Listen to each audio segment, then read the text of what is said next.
Поминат 100.000 евра. Цврсти докази стојат за одлуката на САД да го прогласи струшкиот градоначалник Рамис Мерко за непожелна личност. Амбасадорката Анджела Ајелер и денеска испрати порака дека граѓаните имаат право на избрани функционери на кои ќе може да им веруваат, но дека улогата на САД завршува тука. Понатаму останува на правосудството и на владата да преземат евентуални мерки. Освен со Мерко, црната листа ќе се прошири и со други имиња. These designations take time. They follow a very close and careful legal process of review. So they are not taken lightly, they are not taken quickly, and at any given moment there are a number of names under consideration as our legal office in the State Department and other offices review evidence.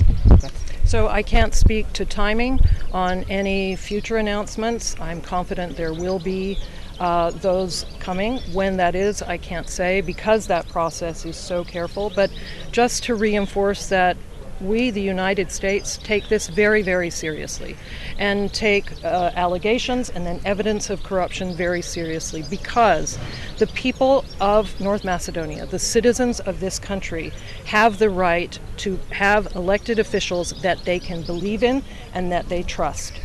Од Вашингтон продолжуваат и денеска директни и јасни пораки. Заменик помошникот државен секретар на САД за Западен Балкан Габриел Ескобар се надева дека оваа нивна мерка ќе помогне на владата да продолжи со напорите за борба против корупцијата. Тој ова го изјави за албанската редакција на Гласот на Америка, одговарајќи на прашањето дали очекува политички последици.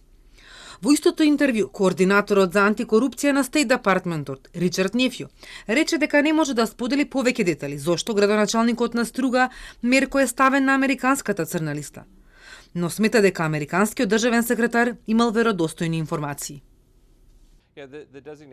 Ако секретарот има веродостојни информации што укажуваат на вмешаност во значителна корупција, секретарот треба да наметне ограничувања за виза.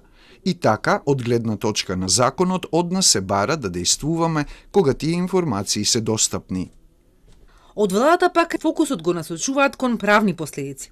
Премиерот Ковачевски очекува правосудните и истражните органи да ги проверат сериозните наводи за вмешаност на корупција на градоначалникот на Струга.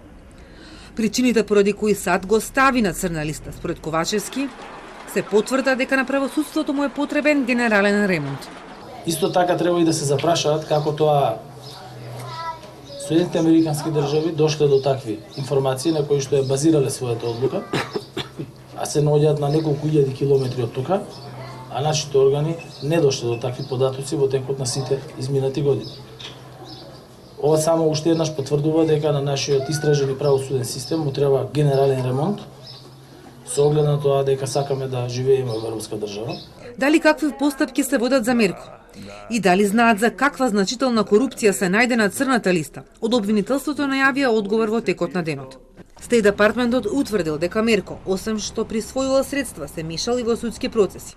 Судскиот совет ќе формира комисија која ќе го посети Струшкиот суд и ќе направи контрола за да ги провери наодите на Стејт Департментот и амбасадорката на САД.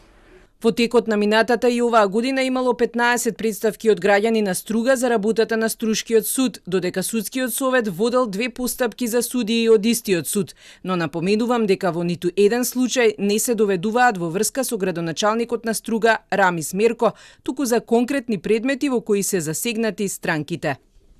Рамис Мерко е прв функционер на ДУИ, кој поради корупција заврши на црната листа на САД. Доби забрана за влез во Америка, а иста забрана добија и неговите сопруга и 3 полнолетни деца. Мерко како човек на доверба на Али Ахмети е постојан кандидат на ДУИ за градоначалник во Струга. Сега го извршува 4-тиот мандат. Во ноември лани во Македонија дојде тим за санкции, кој прибираше информации за функционери поврзани со корупција, без да откријат било какво име.